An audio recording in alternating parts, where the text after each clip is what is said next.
been wanting my workspace to have a light above it so it will be more illuminated.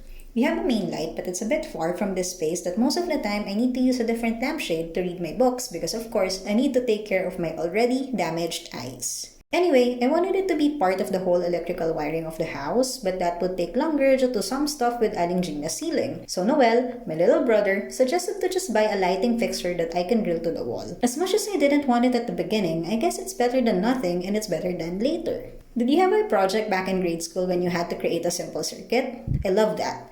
So I was excited to start with this installation. Also because the light fixture came after almost a month. I should have just tried to find one in a local store. Instructions were in Chinese. Thank you illustrations and common sense. I got this. So I started drilling. And drilling. And drilling. I hated this part the most.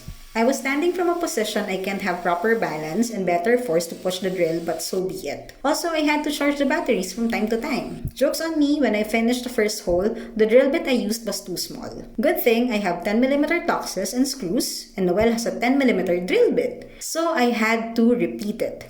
That wasn't fun. My hand hurt and I realized late that I can adjust the torque to a higher setting. If I learned it earlier, maybe I didn't need to charge and replace the battery I am using every 5 minutes every time each was already spent. Yeah, I was impatient. I was actually near to buying a drill that I can use while plugged in. Just kidding. And of course, I have never perfected multiple holes that will be aligned with each other. But good thing, they still work. Finally, I have finished installing the light fixture. Had a little confusion on how the other end won't bend, but I figured it out thank you to the AI translator of my phone.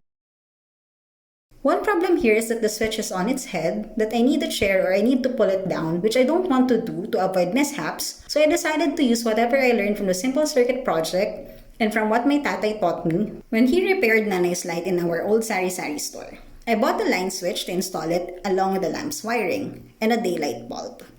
At first, I listened to Noel that I should cut both wires, but I really thought it shouldn't be that way. So then Aling Gina's breaker tripped when I plugged it in and turned the new switch off because it did the opposite. The appliances went off like the fan. The lights didn't, thankfully, because they are in a different wiring group.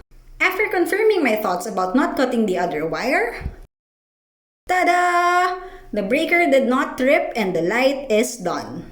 I can finally read in peace without the glare. Although, I kind of feel I'm an egg or a one-day-old chick with this light.